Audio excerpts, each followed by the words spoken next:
¿Cómo estás hoy? Bienvenidos nuevamente a nuestro canal Historias Nunca Contadas. Para continuar con la historia de ayer, hoy les traeremos la siguiente historia misteriosa. Preparémonos para comenzar la historia de hoy. Hola a todos, quiero contarles una experiencia que viví hace 22 años. Me llamo Clara y hace unos años tuve una asignación que cambió mi vida para siempre. Soy maestra de primaria, una profesión que siempre he amado. Desde pequeña soñaba con estar frente a un aula llena de niños, ayudándoles a descubrir el mundo. Después de años de enseñar en escuelas urbanas, me ofrecieron un puesto en una pequeña escuela rural en el pueblo de Esperanza, un lugar tan remoto que ni siquiera aparecía en los mapas. Acepté el trabajo con una mezcla de emoción y aprensión. Necesitaba un cambio, pero también sabía que sería un desafío. El viaje a Esperanza fue agotador. El autobús me dejó en un cruce polvoriento, donde no había nada más que una choza de madera y el viento soplaba con fuerza entre los árboles. No había señales de tráfico ni líneas telefónicas a la vista. Solo un largo camino de tierra que se perdía en las montañas. Me disponía a caminar cuando un hombre mayor, con el rostro curtido por el sol y las manos callosas, llegó en una camioneta destartalada que crujía con cada bache. No habló mucho, solo se presentó como Mateo. Me dijo que lo habían enviado a recogerme para llevarme al pueblo y me ayudó a subir mi equipaje a la parte trasera de la camioneta. Durante el trayecto, me di cuenta de que el paisaje cambiaba en algunas zonas.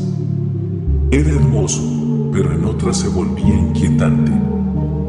Había montañas verdes y ríos cristalinos que se extendían a nuestro alrededor. Pero luego había algo en el aire, una quietud que me ponía los pelos de punta. Una sensación de que el tiempo se había detenido en ese lugar. A medida que avanzábamos, noté que las casas dispersas que aparecían a lo lejos estaban en su mayoría abandonadas, con las ventanas rotas y las puertas colgando a punto de caer. Algunas tenían juguetes oxidados en los patios y columpios que se mecían suavemente con el viento. Cuando finalmente llegamos a Esperanza, el sol comenzaba a ponerse, tiñendo el cielo de un rojo intenso que alargaba las sombras de una manera inquietante. El pueblo era pequeño, con casas de adobe y calles de tierra, sin niños jugando ni el bullicio habitual de una comunidad. Solo un silencio denso que me permitía escuchar mi propia respiración. Me recibió el director de la escuela, un hombre de mediana edad llamado Don Miguel, que tenía una sonrisa amable pero una mirada triste, como si llevara un gran peso durante años. «Bienvenida, Clara», dijo con voz temblorosa, «hacía falta alguien como usted en la escuela». «Gracias, Don Miguel», respondí con una sonrisa, «estoy encantada de empezar». Nos condujo a la escuela. Un pequeño edificio antiguo con paredes de ladrillo agrietadas y un techo de tejas que parecía a punto de derrumbarse. Al acercarnos, noté que las ventanas estaban cubiertas de polvo. En el interior parecía que alguien había pasado rápidamente, pues las cortinas se movían levemente a pesar de que no había viento. Don Miguel me indicó que esa sería mi aula, abriendo la puerta de un salón que chirrió de forma inquietante. El interior estaba iluminado por la luz anaranjada del atardecer que se filtraba a través de las ventanas sucias. Había pupitres ordenados en filas perfectas. Todos vacíos, pero lo que más me incomodó fue el olor. Era como una mezcla de polvo y algo agrio y denso que no pude identificar. «Mañana conocerás a tus alumnos», dijo Don Miguel antes de dejarme sola en el aula.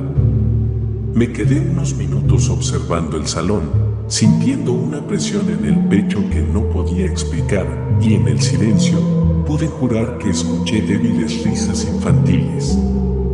Aunque el aula estuvo vacía esa noche, mientras me instalaba en la casa de doña Elena, no pude quitármelo de la cabeza. La sensación de que había algo más en Esperanza, algo que no me dejaba tranquila. Doña Elena era una anciana que vivía cerca de la escuela. Aunque el lugar era modesto, me sentí cómoda. Doña Elena fue muy amable y me preparó una cena sencilla pero deliciosa. Nerviosa por mañana, me preguntó mientras servía el café. Un poco, admití, nunca había trabajado en una escuela tan pequeña. Los niños de aquí son especiales, dijo doña Elena con una sonrisa. Los vas a querer, punto. A la mañana siguiente, me levanté temprano y fui a la escuela. El aire fresco y el canto de los pájaros me acompañaron en el camino. El aula estaba vacía cuando llegué, pero pronto los niños comenzaron a llegar. Eran 25 en total, todos con uniformes limpios y bien peinados. Me sorprendió que parecieran educados, saludándome con un buenos días, maestra al unísono, algo que no era común en las escuelas de la ciudad. Donde yo había trabajado, a simple vista los niños parecían normales, pero algunos tenían un aspecto inusualmente pálido en sus rostros, como si no pasaran mucho tiempo bajo el sol a pesar de vivir en un lugar así. Al abrir los ojos, parecían observarme con una intensidad que no podía comprender. No era hostilidad. Pero había algo en esas miradas que me hacía sentir incómoda. Buenos días, niños, dije, tratando de sonar amable y segura. Soy la maestra Clara y estaré con ustedes este año. Me miraron en silencio por un momento, que se sintió más largo de lo normal, como si estuvieran evaluando cada palabra. Lo clásico cada vez que te presentas a un grupo nuevo. Finalmente, una niña con trenzas levantó la mano, me preguntó con una voz suave si les enseñaría cosas nuevas. Sonreí, aliviada por la pregunta. Por supuesto, vamos a aprender muchas cosas juntos. Comencé la clase con una actividad de presentación en la que les pedí que dijeran su nombre y algo que les gustaba hacer. Al principio todo parecía normal, uno a uno los niños empezaron a presentarse. Soy Juan, dijo un niño de unos 8 años, me gusta jugar al fútbol. Soy María, dijo la niña de las trenzas, y me gusta leer. Pero cuando llegó el turno de un niño llamado Miguel, noté algo extraño. Su voz fue casi un susurro, habló muy bajito como si hablara desde muy lejos. Aunque estaba sentado justo frente a mí, alcé la vista y por un instante creí ver su sombra en el suelo más tenue que las demás. Parpadeé rápidamente y cuando volví a mirar, la sombra seguía allí como si nunca hubiera estado. Había cambiado. Negué con la cabeza, convenciéndome de que era solo mi imaginación. El día transcurrió sin mayores incidentes. Los niños prestaron atención y participaron, pero había una sensación extraña en el ambiente. No era algo que pudiera describir con palabras. Era como si algo no estuviera bien. Al final del día, cuando los niños salían del aula, Miguel se detuvo en la puerta y me miró fijamente. Hasta mañana, maestra, dijo con esa voz grave y distante. Asentí y le devolví el saludo, pero su mirada se quedó conmigo mucho después de que se fuera. Había algo en sus ojos que no podía comprender, algo que me hacía sentir que este trabajo sería más difícil de lo que había imaginado. Esa noche, mientras intentaba dormir en la habitación de doña Elena, las imágenes del día repasaban mi mente una y otra vez. Había algo en esos niños, algo que aún no podía entender, pero que comenzaba a inquietarme profundamente. Los días pasaron y pronto me acostumbré a la rutina de la escuela. Los niños eran tranquilos y obedientes, y aunque algunos parecían un poco distantes, no tuve ningún problema importante. Sin embargo, había algo en el ambiente, algo que no podía explicar. A veces sentía que me observaban cuando yo no los miraba, y otras veces escuchaba risas y susurros que no podía identificar de dónde provenían. Una tarde, mientras corregía cuadernos en mi escritorio, escuché un ruido en el aula. Levanté la vista y vi a un niño parado en una esquina, mirándome fijamente. Era Miguel, el niño de la voz grave. Le pregunté a Miguel si necesitaba algo, tratando de sonar amistosa, pero él no respondió. En cambio, se acercó lentamente con una expresión seria en su rostro. «Maestra», dijo con un tono que me heló la sangre, «sé que no todos somos reales». En ese momento, sentí un nudo en el estómago y una gran confusión. Con voz temblorosa, le pregunté qué quería decir. «¿Qué quieres decir con eso?». Miguel no me respondió, en cambio, se dio la vuelta y lentamente salió del salón. Me quedé paralizada, sin saber qué hacer. No entendía qué me había querido decir Miguel con eso, o quizás lo había malinterpretado. Decidí no decirle nada a nadie, convenciéndome de que era producto del cansancio y el estrés. Después de ese día, los incidentes continuaron. A veces escuchaba sus voces cuando no había nadie en la habitación y empecé a sentirme cada vez más incómoda, como si estuviera siendo observada por algo que no podía ver. Una mañana decidí prestar más atención y observar detenidamente a los niños mientras dibujaban. Noté que algunos niños usaban crayones que nunca tocaban el papel, sin embargo, los dibujos se iban formando en él. Mirando más de cerca, me di cuenta de que sus expresiones estaban vacías, como si estuvieran atrapados en una rutina que no comprendían. Como si estuvieran intentando recrear algo repitiendo gestos que quizás habían realizado en el pasado. O no sé. En algún momento también pensé que quizás tenían alguna condición diferente que los hacía especiales, pero las noches también empezaron a volverse inquietantes en mi habitación. Escuchaba pequeños pasos en el pasillo. Risas apagadas pero que se desvanecían en cuanto me levantaba a comprobar. Empecé a dejar la luz encendida con la esperanza de que la luz ahuyentara la sensación de que no estaba sola. Comencé a dudar de mi propia cordura. ¿Sería posible que estuviera imaginando todo esto, o había algo en Esperanza que desafiaba toda explicación lógica? Una noche, sin poder soportar más la incertidumbre, decidí hablar con doña Elena, con la esperanza de que ella pudiera darme una explicación.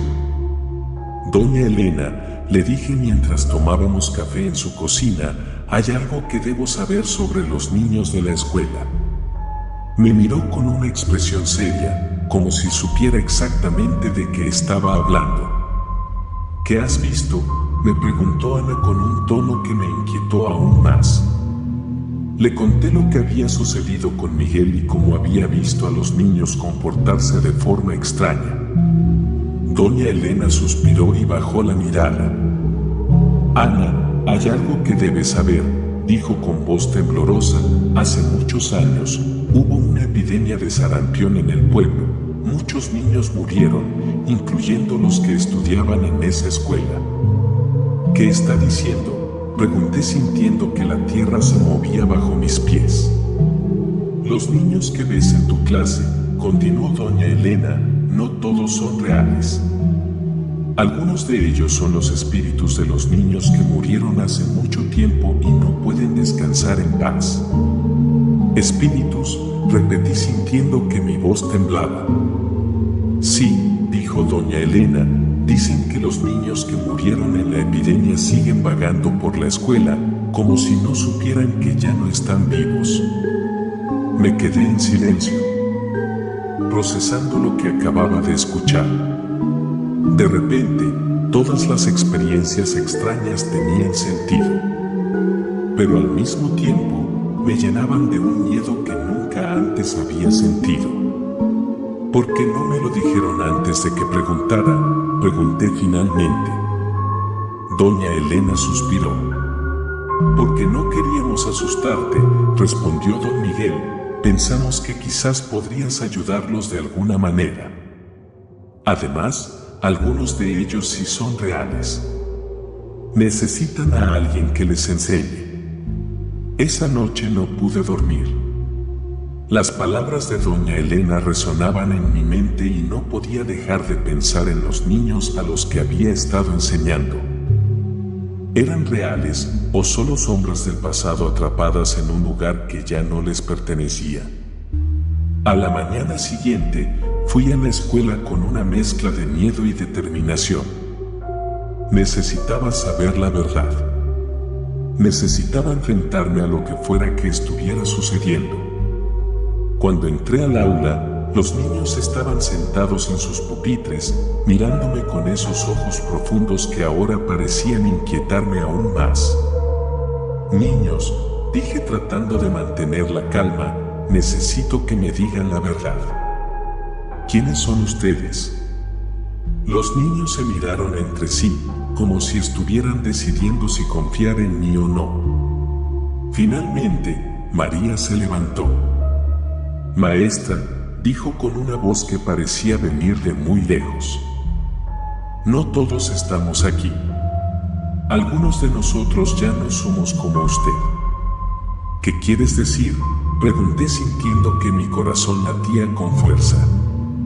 Hace mucho tiempo hubo una enfermedad, continuó María. Muchos de nosotros morimos, pero no queríamos irnos.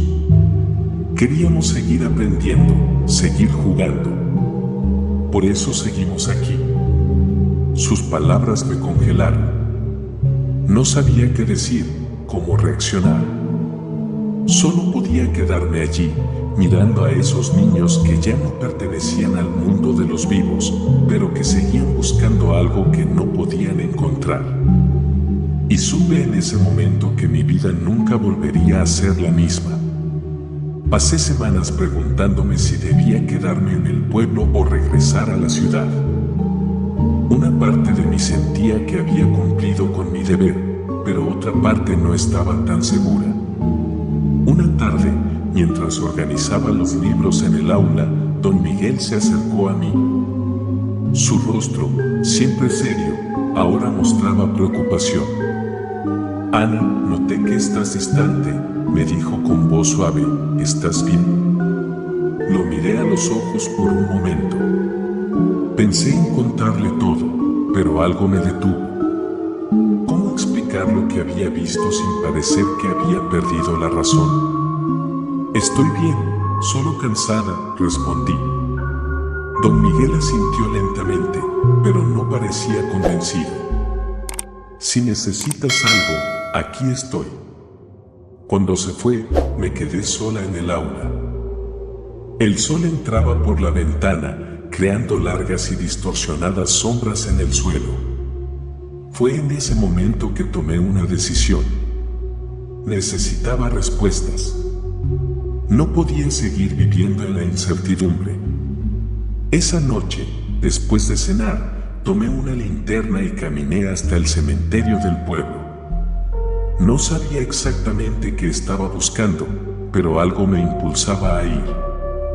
Las calles estaban desiertas y el aire frío me calaba la piel cuando llegué al lugar, casi sumido en la oscuridad total salvo por la débil luz de la luna que iluminaba las lápidas cubiertas de musgo. Me detuve ante una lápida en la que se leía el nombre de Miguel, junto a su fecha de fallecimiento, 1978.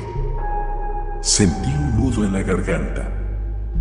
Habían pasado más de 20 años desde su muerte, pero su espíritu seguía vivo. De pronto, atrapada, escuché un susurro a mis espaldas. Me giré rápidamente, pero no había nadie. El viento soplaba entre los árboles, creando un sonido que se asemejaba a voces. «Ayúdanos», susurró una voz que reconocí al instante. Era Miguel. Me arrodillé frente a la lápida, con lágrimas llenándome los ojos. Pregunté en voz baja, ¿cómo puedo ayudarlos? El viento dejó de soplar repentinamente y el silencio fue reemplazado por una quietud extraña. No obtuve respuesta, pero algo dentro de mí sabía que no había terminado. En ese momento, recordé una vieja historia que me contaba mi abuela sobre las almas atrapadas que no pueden descansar hasta que son reconocidas y honradas. Quizás lo que necesitaban no era más que ser recordados, que alguien reconociera su existencia y su sufrimiento. Frente a la tumba de Miguel, comencé a leer en voz alta sus nombres como cuando pasaba lista en clase, uno por uno, relatando pequeñas anécdotas que había aprendido sobre ellos en esas semanas. Miguel con su risa contagiosa, María que amaba dibujar, Pedro que soñaba con ser explorador. Cada palabra era un reconocimiento, una afirmación de que no estaban olvidados. Así, uno a uno fueron nombrados. Finalmente, les agradecí por haberme dado la oportunidad de ser su maestra y con los ojos llenos de lágrimas, regresé a la casa de doña Elena para recoger mis cosas. Al día siguiente, fui a hablar con don Miguel. Necesitaba contarle lo que había descubierto, que alguien más supiera la verdad. Don Miguel, dije al entrar a su oficina, hay algo que necesito decirle. Me miró con una expresión seria, como si supiera lo que iba a decir. Verá, don Miguel, los niños, dije sintiendo que mi voz temblaba, no todos son reales. Algunos de ellos son los espíritus de los niños que murieron hace años en la epidemia de sarampión. Don Miguel suspiró y bajó la mirada. Lo sé, dijo con voz cansada, pero no podemos hacer nada. Están atrapados aquí y no podemos obligarlos a irse. ¿Por qué no me lo dijeron antes de que preguntara? Pregunté sintiéndome a la vez enojada y triste. Porque no queríamos asustarte, respondió don Miguel. Pensamos que quizás podrías ayudarlos, que quizás podrías darles algo de paz. No puedo, dije sintiendo que las lágrimas comenzaban a caer. No puedo seguir enseñando aquí, sabiendo que no todo es real. Don Miguel asintió lentamente. Lo entiendo, Ana. No te culpo. Haré los arreglos para trasladarte a otra escuela. A los pocos días, dejé esperanza. Aunque sabía que había tomado la decisión correcta, no pude evitar sentir una profunda tristeza por los niños que dejaba atrás, los reales y los que no lo eran. A veces, en las noches más silenciosas, pienso en ellos, en sus pequeños rostros pálidos, en sus ojos profundos, en sus voces susurrantes. Y aunque sé que no puedo hacer nada por ellos, espero que algún día encuentren la paz que merecen. Porque esos niños no son solo una leyenda, son un recordatorio de que el dolor y la pérdida pueden dejar heridas que nunca desaparecen. Gracias por escuchar esta historia, amigos del blog. Si les ha gustado, pueden darle like y seguir mi canal para ayudarme a seguir creciendo esta comunidad con más relatos que hago con mucho cariño para ustedes. Nos vemos en la próxima historia.